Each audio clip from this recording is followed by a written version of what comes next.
You know, the guitar is pretty much the same as my style. It's a sum of all of the influences over the years which I had, and we created a very swift, you know, nimble instrument, perfect for playing very technically and also very fast. Take an L shape, yeah, put your forehead and laugh at the people who don't play percussive, and then use the L shape.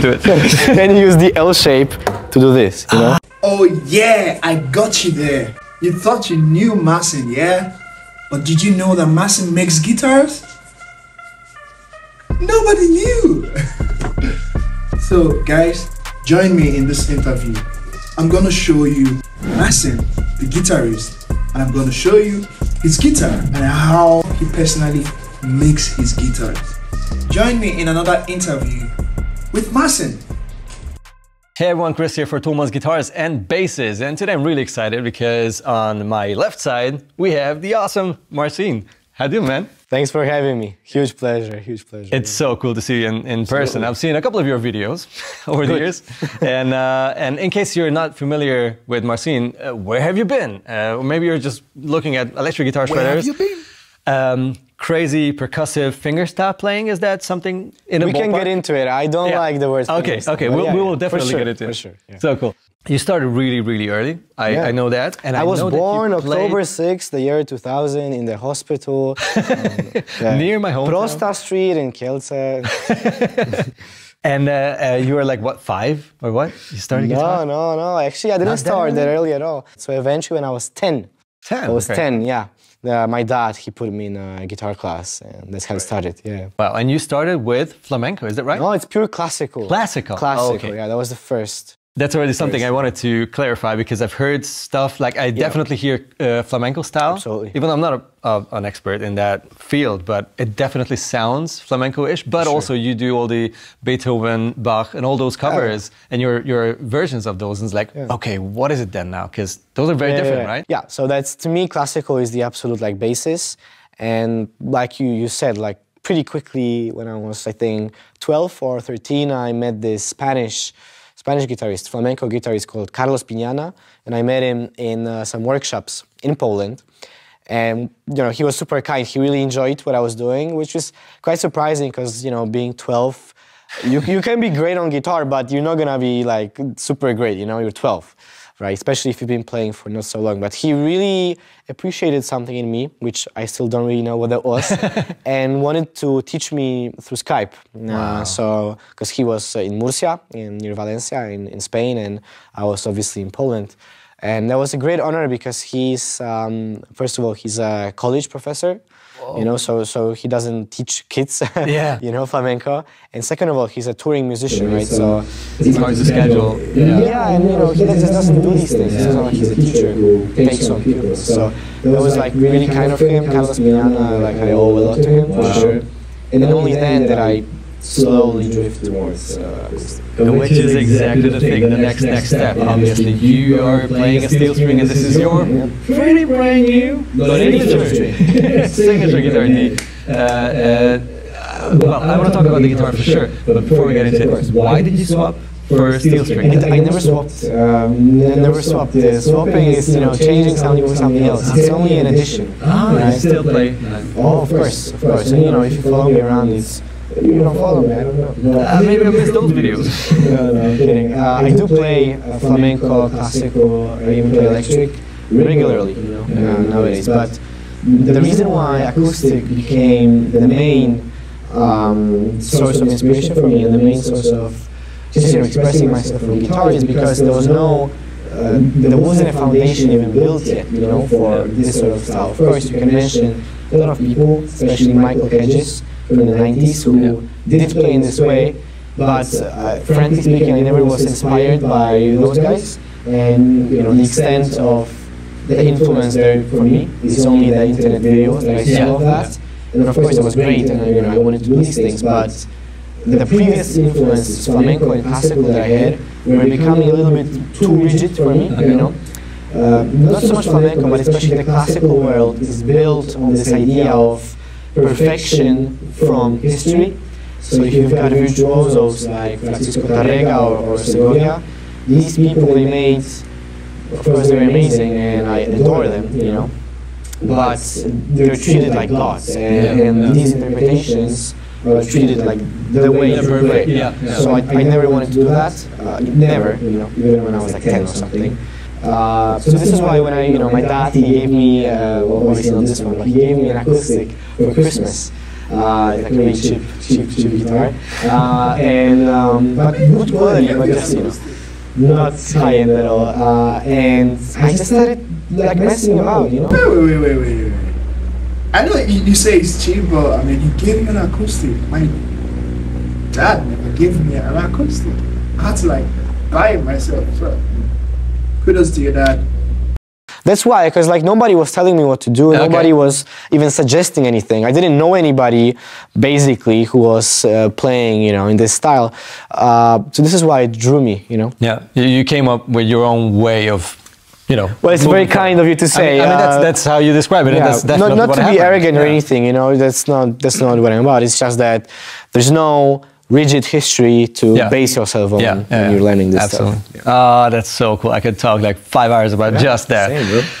But I also want to know more about this guitar. So this is your signature guitar. Came out what, October-ish, a few months ago? Yeah, it started rolling out around November actually. Yeah, and then I think in the US it just came about this January. But yeah, since the fall last year. Crazy. MCR10, right? MRC10. MRC, sorry. Yeah. MRC, obviously. Yeah. Marcin. So what are the specs? Why did you go for all those things that are on the guitar and in the guitar? Yeah, I mean, you know, the guitar is pretty much the same as my style. It's a sum of all of the influences over the years which I had, and we created a very like swift, you know, nimble instrument, perfect for playing very technically and also very fast, but with a widened body which adds like incredible depth and warmth, which really you don't get in many acoustics, many steel strings. So, you know, the thing that I think you see immediately when you see the guitar is a scratch pad right here with a unique shape, right? So I believe this is the first mass-produced guitar with a scratch pad, like, you know, like that you can globally get. Exactly. Because the only way that people get these things is either by request, you know, from like a custom shop or something, or they like do it themselves, like just cut some wood or something. Go to luthier and then just like figure it out, you know. But I really wanted to make an instrument which you can buy, and it's like this is it, you know. This is the you don't need to mod it. It's already exactly. So you mod it. So the scratch pad, very, you know, very vibrant sound, actually very loud, very bright. It's just some spruce wood in a very, you know, unique shape, which I really wanted, because the whole guitar is based on this like flame dynamic, as you can tell with the, you know, Rosetta here, and then the inlays as well, and everything. But about the specs, you know, the most important part to me is obviously the scratch pad, but also the action of the strings, the string height. You know, I was talking to Tim last like November, around where it was coming out, and I was showing him the guitar. That was around the same time where TOD was coming out, and I was showing it to him, and he was like, okay, you know, it's an acoustic, you know, whatever. And then I showed him the action, and he was like, okay, whoa, like, this is like the shit, like it's actually something, you know, because I wanted to get it as slow as possible, you know, because when I play, like if I do,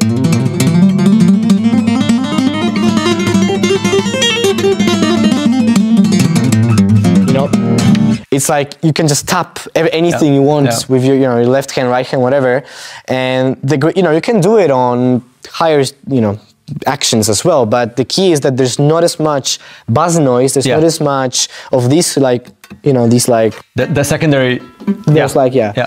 So that was amazing. Ibanez were great about that, and we really lowered the string action as much as we could.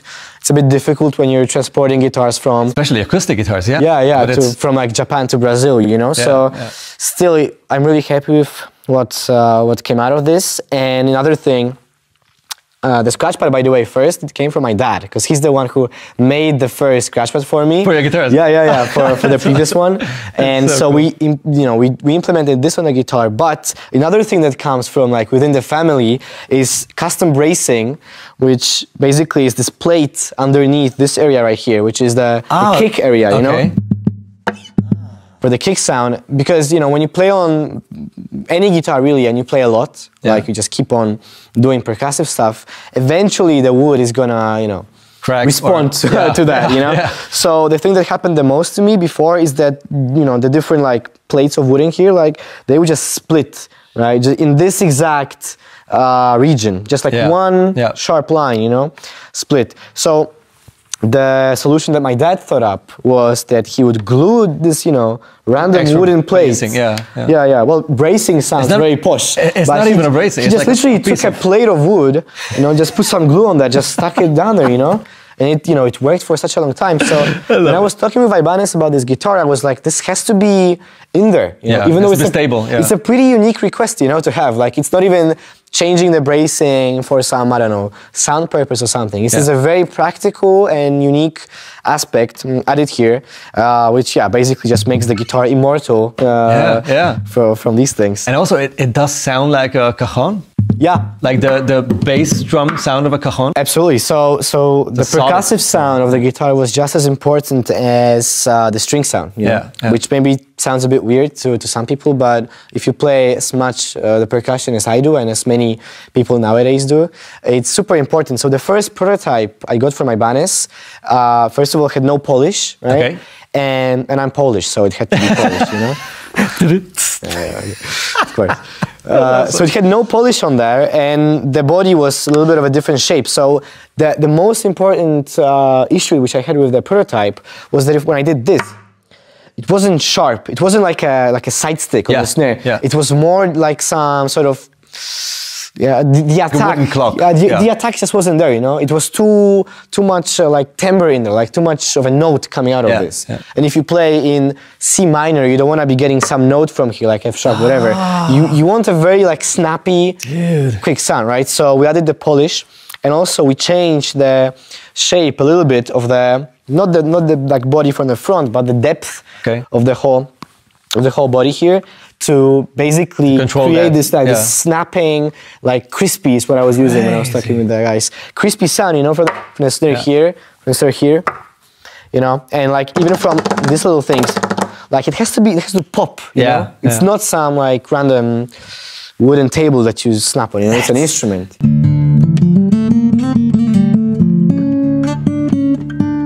Hear that, just listen to this note, you know? Like you ask people which instrument this comes from, you know. If I wasn't watching, it's like, could be both. It could be either. It could be either, you know.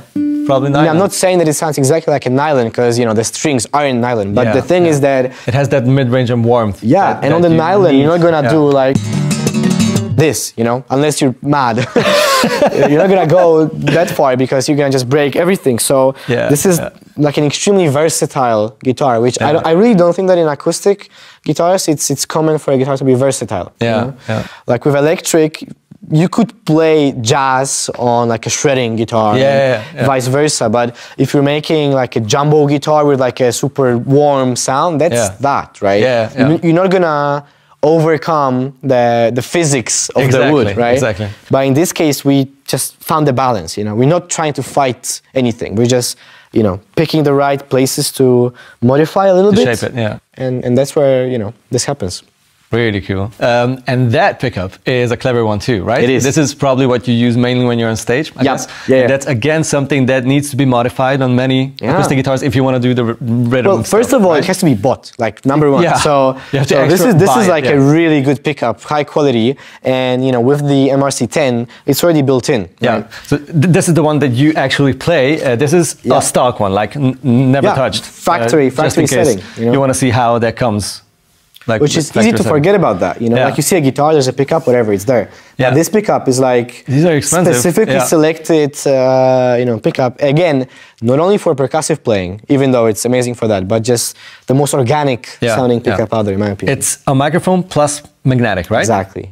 And you have like one output, which is, I guess, then stereo, isn't it? You can do that, exactly. Okay. Exactly. Wow. You don't have to. but you can. Yeah, I mean, it's the perfect blend, really, because with the microphone you have that actual microphone note sound, plus with the magnetic you have that mid-range that's so essential on stage. Since I was like so young, to me it kind of pissed me off almost that I saw guitarists, like amazing guitarists, and they were playing DI plugged in with some just, you know, whatever pickup.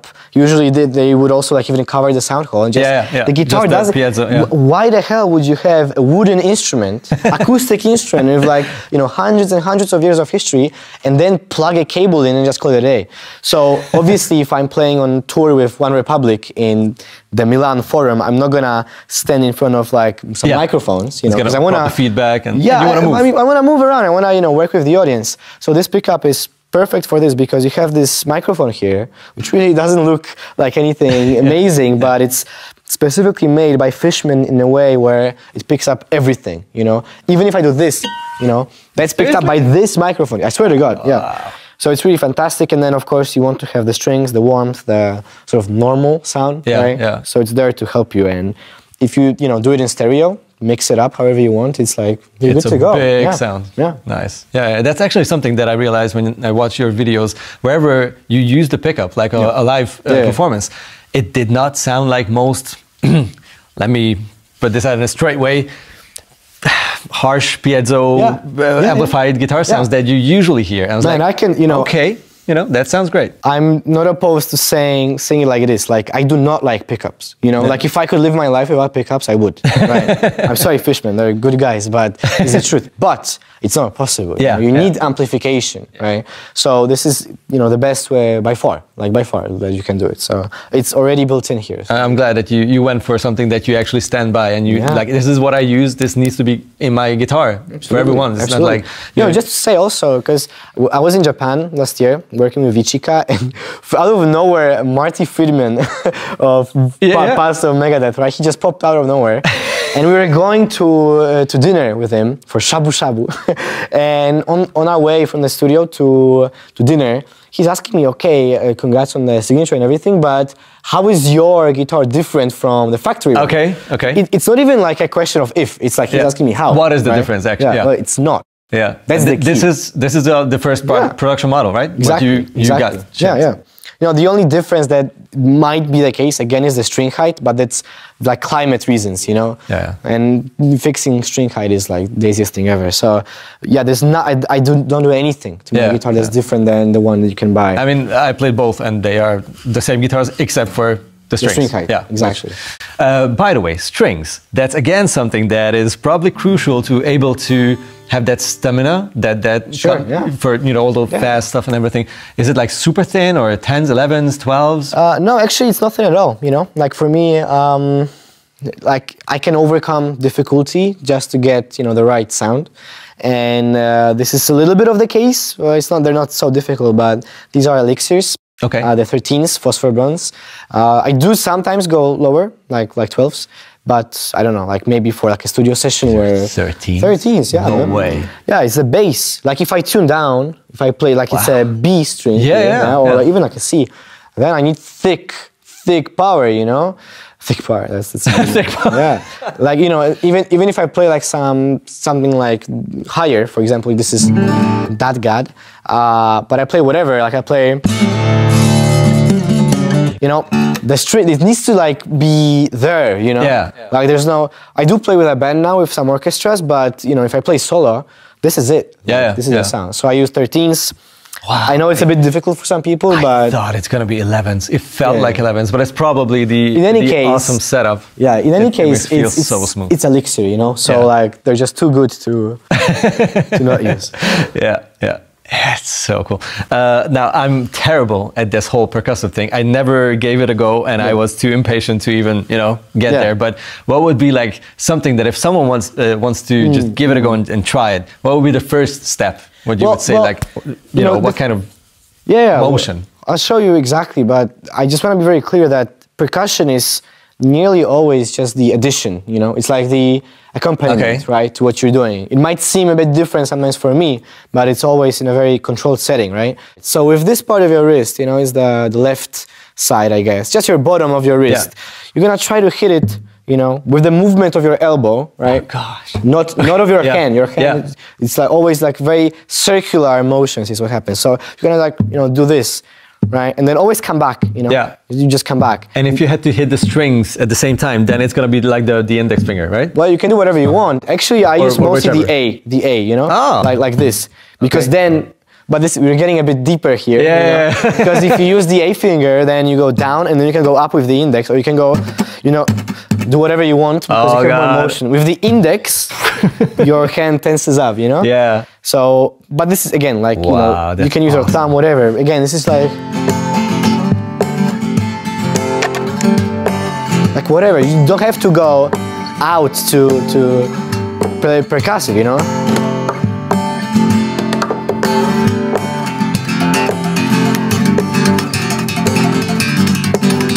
Yeah, you know. Yeah, so it's not about like going mental on the guitar. Yeah, you know? yeah. I mean, it everybody's kind of makes different. sense. It's just very unnatural if you are used to not touching the body. Yeah, which is I can assume something I do. But yeah, it makes all the sense to, but you see, to keep it simple first. If we made this segment, you know, percussive lesson part 1, just tiny thing, because you know, same as in any style, you know, getting bad habits early on, it's not gonna be good for the future. Happen, So what you're doing now is when you're doing the kick, you are moving the elbow correctly, but you're also moving your wrist like this. Yeah, that's true. Yeah, it's not good. Okay. Like, because it even feels bad for like your tendons here, right? Ah, so that's not this. It's all just coming out of the elbow, you know. So elbow plus the finger you're using to strum. Well, obviously your hand moves like this because I mean you need to do stuff, but the kick isn't like this, you know. Ah, okay. Well. And then the snare, there's so many ways to play a snare, you know, but one of the easiest ones is if you take an L shape, put it to your forehead and laugh at the people who don't play percussive, and then use the L shape. Then use the L shape to do this, you know. So it's kind of cool because you can also use, I mean, you're not gonna do that, right? But these L fingers are gonna do the work. So the thumb is the one making the sound, and the index is... It's the snare, like the little snares. Where is my guitar? As well, but also you can play the strings like that, you know? Exactly. So like... Right? But it's very easy, I mean, anybody can do this. That's so cool. That was absolutely an eye-opener. My pleasure, man. I hope you guys appreciate that too. Go for it and try it, and don't destroy acoustic guitars. It's a professional advice. So cool, man. I think you are working on an album because we had a little chat, and I was like almost asking. I was like, I should wait with this question until we are rolling the camera. So, what are you working on? I'm working on an album, which basically will be my debut album. And yeah, it's very likely that it can come this year, 2023. Wow. If not, then definitely early next year. And it's pretty already like far advanced. The thing is that I'm getting a lot of guests for the record, a lot of features. Great. And you know, in the guitar world, it really wasn't an issue. And there's some fantastic people who agreed to be there. Can you drop some names, or is it too early? No. I'm not gonna drop anything before the right time, but you know, people can figure it out. It's really not that big of a world at this point. That's awesome. And you were on tour with One Republic, right? Yeah, man. Last year, insane. That's a thing. Insane. Last year was the biggest thing ever because you know the pandemic kind of eased out, and over the COVID period, I was posting just so much online and getting huge traction on these social media apps. A lot of these things blew up, and it actually drew attention of quite major people. A lot of them I can't even mention because we're doing cool stuff, but one of them was Ryan Tedder from One Republic, the leader of the band, and last year he invited me to tour with them around Europe in the just arena tour as a support. So it's like really mental because I haven't played like a proper, you know, concert since probably 2020 I played at NAMM, and then it was COVID. That was it. And it wasn't even like a proper gig at NAMM, it's just like NAMM, you know. So time passed, and the first, first gig actually the first gig I had was Royal Albert Hall. So another like mental opportunity in March. Then COVID came back a bit, you know, and then after the whole thing, I went on tour with them, and I was the support. So I had no band, you know, there wasn't budget for me to bring a band or any string section, whatever. So I was all alone, like in front of just like 10,000 people every night, and it was a blast, you know. Like I love doing stuff which is out of my comfort zone. Yeah, yeah. Like being alone on the stage and there's so many people. A lot of them don't know you. I was quite lucky because we played in Italy and Germany as well, but mostly Italy. And in Italy, I won one talent show and I did some other stuff. So they did recognize me a bit, but still it's like, One Republic crowd, not my crowd. Yeah. And so it was so scary, so like anxiety inducing. But that's a real challenge, right? That's a fun but it was challenge amazing, to and it was win the audience. Yeah, and it was like a standing audience as well, which happens sometimes to me, but usually it's a seated audience. So it was just like mad, I just came in. First thing I played is actually an unreleased cut of the record, and then I go into Kashmir. Yeah. Okay, this makes sense. I mean, everybody loves that, like it's iconic. They can get into it. I was pretty confident, right? But then the next track I play is. It's like Bach. So like it's a One Republic crowd, I'm gonna play Bach, right? Some people told me not to do it, but I was like, come on. No, that's you. And that just hit right, They were like clapping, getting in the rhythm, Man, this was an awesome talk. Yeah, man. Thanks so much for coming. You guys let us know whatever you want to know in the comments. If we missed on a subject or whatever, we'll keep in touch. In the comments, of course, subscribe to the channel. Yeah, let us know what you want to know in the comment section. Wow, I feel like I'm having a closer relationship with Marcin right now. Like, I know his journey, and I see how he creates his guitar. This is amazing. I want to have that. I want that guitar. I want the Ibanez MRC10NT. I so want it. I still want to be able to do all of this stuff without like scratch the guitar. And awesome. So guys, if you love the guitar, if you love how Marcin customizes his guitar, let me know what you think. Give this video a big thumbs up. Maybe we could get the guitar together. What do you think? Alright, watch out for more videos like this coming to you pretty soon, back to back. So guys, see you. Bye.